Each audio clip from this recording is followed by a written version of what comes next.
एक सवाल है, अगर कल से गूगल, इंस्टाग्राम, यूट्यूब और चैट जीपीटी सब बंद हो जाए तो क्या आपकी जिंदगी रुक जाएगी? शायद नहीं, लेकिन अगर जीवन से एक सच्चा गुरु चला जाए तो इंसान सही और गलत का रास्ता ही भूल सकता है। यही वजह है कि भारत में गुरु को भगवान से भी ऊंचा स्थान दिया गया है। नमस्कार दोस्तों, आज है गुरु पूर्णिमा, लेकिन क्या यह सिर्फ अपने टीचर को हैप्पी गुरु पूर्णिमा बोलने का दिन है या इसके पीछे हजारों साल पुराना इतिहास और एक गहरा संदेश छिपा है? आइए सिर्फ 3 मिनट में जानते हैं। गुरु पूर्णिमा को व्यास पूर्णिमा भी कहा जाता है। मान्यता है कि इसी दिन महर्षि वेद व्यास का जन्म हुआ था। उन्होंने चारों वेदों का संकलन किया, महाभारत की रचना की और अनेक पुराणों का ज्ञान दुनिया तक पहुंचाया। इसीलिए उन्हें आदि गुरु कहा जाता है और उनके सम्मान में हर साल गुरु पूर्णिमा मनाई जाती है। आजकल हम अक्सर सुनते हैं गूगल ही गुरु है, इंस्टाग्राम से सब सीख जाते हैं, यूट्यूब देखकर सब आ जाता है। सच कहूं, गूगल आपको जानकारी देता है लेकिन गुरु आपको समझ लेता है। और सबसे बड़ा फर्क, सोशल मीडिया का एल्गोरिदम कभी आपका गुरु नहीं हो सकता। क्यों? क्योंकि अगर आप एक बार भी गलत कंटेंट पर रुक गए तो एल्गोरिदम आपको उसी तरह के वीडियोस दिखाता जाएगा। धीरे धीरे वही आपकी सोच बन जाएगी और आपको पता भी नहीं चलेगा कि आप कब गलत रास्ते पर निकल पड़े।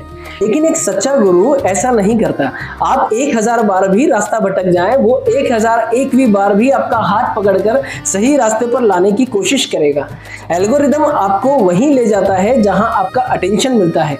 गुरु आपको वहां ले जाता है जहां आपका भविष्य बेहतर बनता है। यही जानकारी और ज्ञान का सबसे बड़ा अंतर है। हमारे शास्त्रों में कहा गया है, गुरुर् ब्रह्मा गुरुर् विष्णु गुरुर्देवो महेश्वरा, गुरुर् साक्षात परब्रह्म तस्मै श्री गुरुवे नमः। अर्थात गुरु ही ब्रह्मा की तरह हमारे जीवन का निर्माण करते हैं, गुरु ही विष्णु की तरह हमारा पालन और सही मार्गदर्शन करते हैं और गुरु ही महेश यानी शिव की तरह हमारे अज्ञान और बुराइयों का नाश करते हैं। इसीलिए ऐसे गुरु को साक्षात परब्रह्म मानकर हम उन्हें प्रणाम करते हैं। संत कबीरदास जी ने भी कहा है, गुरु गोविंद दो खड़े काके लागू पाए, बलिहारी गुरु आपने गोविंद दियो बताए। इसका अर्थ है, यदि गुरु और भगवान दोनों एक साथ सामने खड़े हों तो सबसे पहले गुरु के चरण स्पर्श करना चाहिए, क्योंकि भगवान तक पहुंचने का मार्ग भी गुरु ही दिखाते हैं। यही कारण है कि भारत की संस्कृति में कहा जाता है, माता जन्म देती है, पिता जीवन देता है, लेकिन गुरु जीवन जीने की सही राह, सही दिशा देता है। जरूरी नहीं कि गुरु सिर्फ आश्रम में ही मिले।